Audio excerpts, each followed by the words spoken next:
شايفين يا حبايبي الفطير رقات ازاي كله جميل جميل جدا. كام رق ازاي من بعضه. اه كله كده. شوفوا يا حبايب قلبي. اه ومقرمش. شوفوا القرمشه بتاعت الوش. القرمشه يا رب تكونوا شايفينها، بس معلش الفلاش بتاعي فصل. ودي الفطيره التانية رخرة طالعه جميله ازاي، وشها احمر ومنور، جميله مستكاوي زي ما بيقول، وقعرها جميل برضو. القعر بتاعها في منتهى الجمال، جميلة جدا. بسم الله الرحمن الرحيم. ازيكم يا حبايبي، عاملين ايه؟ بسم الله الرحمن الرحيم. اللهم صل وسلم على سيدنا محمد. صلوا كده على سيد الخلق. ربنا يبارك لنا وليكم وربنا ايه ينصر سيدنا النبي ان شاء الله. النهارده هنعمل مع بعض ايه؟ دي الدقيق هنعمل مع بعض الفطير اللي مشلتت، اللي هو الفلاح اللي على اصوله، مش بتاع الافران، اللي هو طريقة الفلاحين، على طريقة ماما ومامتك وجدتك وكل. انا معايا هنا دقيق بلدي تحت هنا اهوت، بغامق شوية عن الدقيق ده، يا رب يكون واضح. دقيق البلدي دي الغلة احنا بنطحنها وننخلها، واحط دي معايا مقدار 2 كيلو الدقيق اللي هو البلدي، ومعايا كيلو دقيق فينو اللي هو بتاع المخبزات، اللي هو بتاع الافران فرن. بجيب بحط كيلو، يعني مثلا هعمل 2 كيلو احط كيلو بالنص، نص الكمية، عشان ايه يدي معانا ايه مطة شوية كده، ودي يفتحوا معانا شوية ما فاتح. بعمل النص، يعني 2 كيلو بلدي على كيلو اللي هو فينو، احنا بنقول عليه هنا فينو. ومعايا معلقة ملح حلوة كده، وادوبها شوية مية. بسم الله. معايا معلقة ملح دوبها في شوية مية الاول علشان نحطها على الدقيق. هنا اقلب الدقيق اخلطه كله ببعضه، الدقيق اللي هو البلدي بالفينو، وادوب معايا الملح عشان ايه للعجن كده.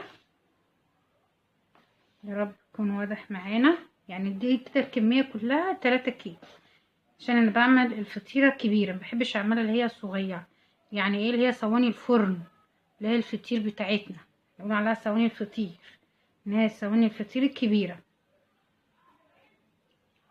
كده. هرشها كده على الدقيق، ومعايا المية سخنة انا مسخناها، مش مسخناها قوي، دافية. بسم الله الرحمن الرحيم. وهنعجن معانا كده.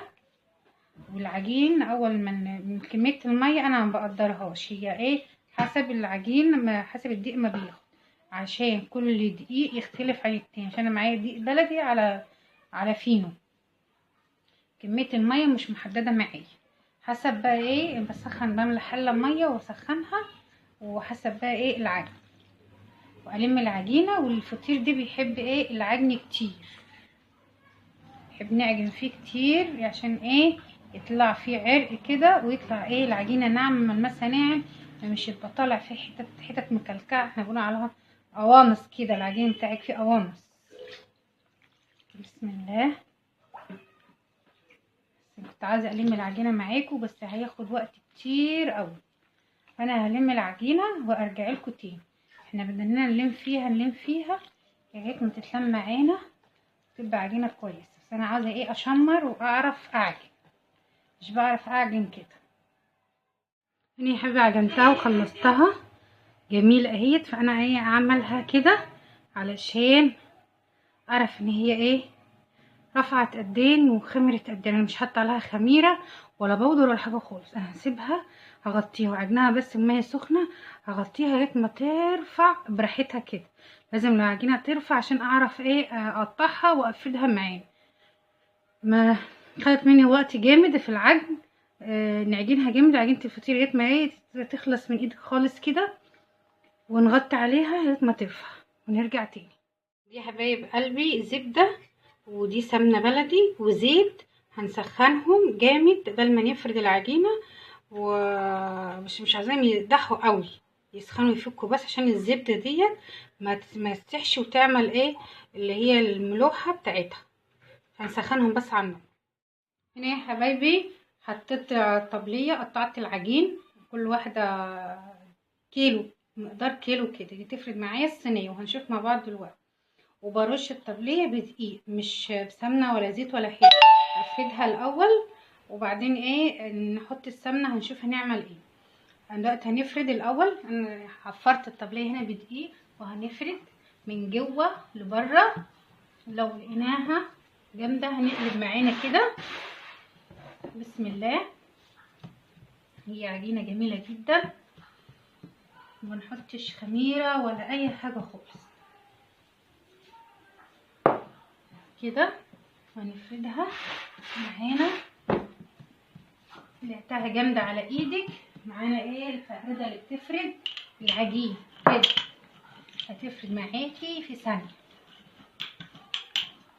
انا بحب اعمل الفطير كده وانا واقفة على حيلي، ما بعرفش اقف كده كده. تفرد معانا، هتفردها معانا في ثانية كده. مقلناش بقى نحط دقيق، ده انفردت معانا على طول كده. نطلع دي كده.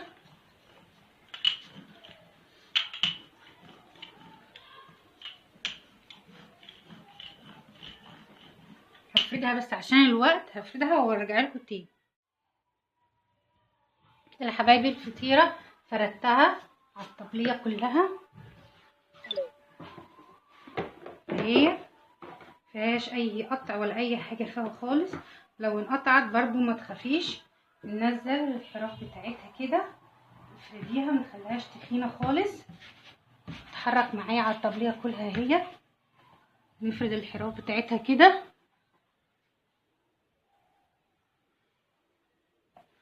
معلش الفلاش بتاع الموبايل طفى معايا.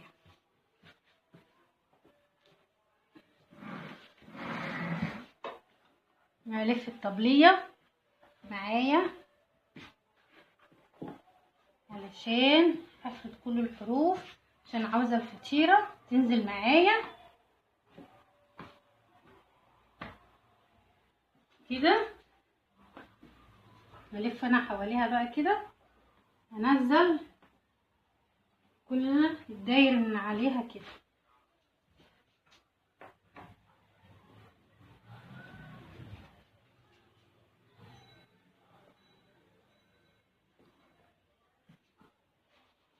يا بسم الله ما شاء الله عليها، كلها بتتحرك ازاي، مفيهاش اي كلكعة ولا اي حاجة خالص.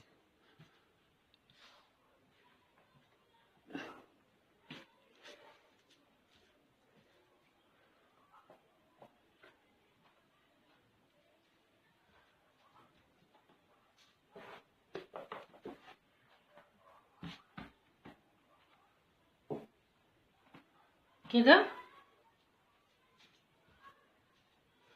لازم نلف كده حوالين الطبلية كلها ونفردها وننزل.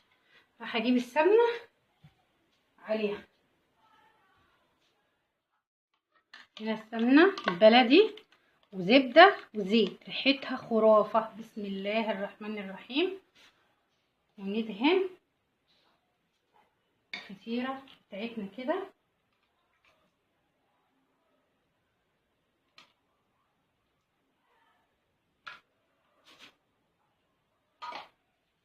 بسم الله.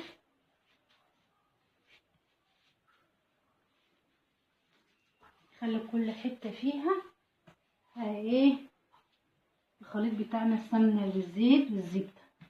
الزبدة بتديها طعم جميل، مش متاح معاكي زبدة يبقى سمنة بس. لو عملتها سمنة نباتي مع زيت جميلة جدا. مش عشان بس احنا بنصور لازم نطلع الحاجات دي، بس احنا بعملها على طول بزبدة. ماما معودانا نعملها ايه بزبدة. الحتة بقى اللي هي ايه، طبعا كده احنا بنعمل بايدينا، طبعا احنا غسالين ايدينا وحاجتنا كلها نظيفة وغسلة الطبلية وكل حاجة. نسيت احط حاجة جايباها معايا، سمسم.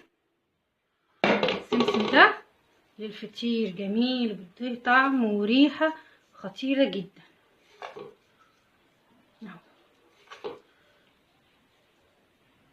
السمسم ده حاجة كده ايه فوق الوصف، بيديها طعم وريحة. والبرق ورايق هتدهني سمنه هتدهني، هتحطي برضو ايه سمسم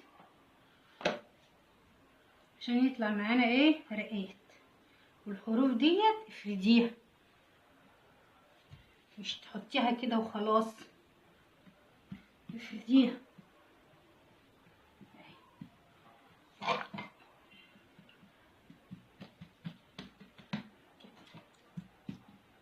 هو اللون دي غامق شويه معانا عشان دي ايه، دي بلدي اللي هو القمح بتاع الفلاحين يا جماعه.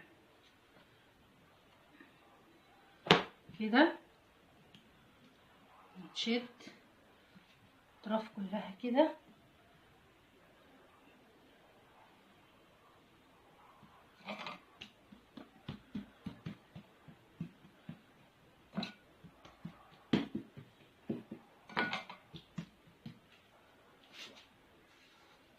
معانا السمسم برضو هتدهني.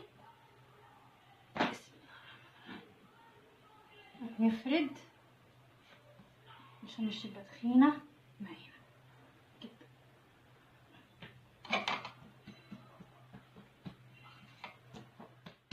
الاطراف دي اللي احنا تناها الاول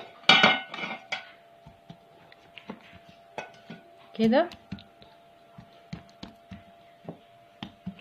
ونحط السمسم كده.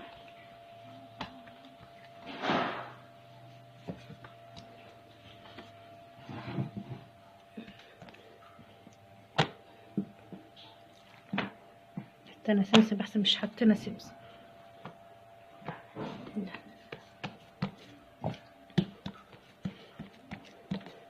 نطبقها كده زي المنديل كده، والطبلية نضيفة معانا مش هتحصل سمنة ولا حاجة خالص عشان نعرف نبطط عليها بقية الحاجة كلها. نرجع لكم تاني.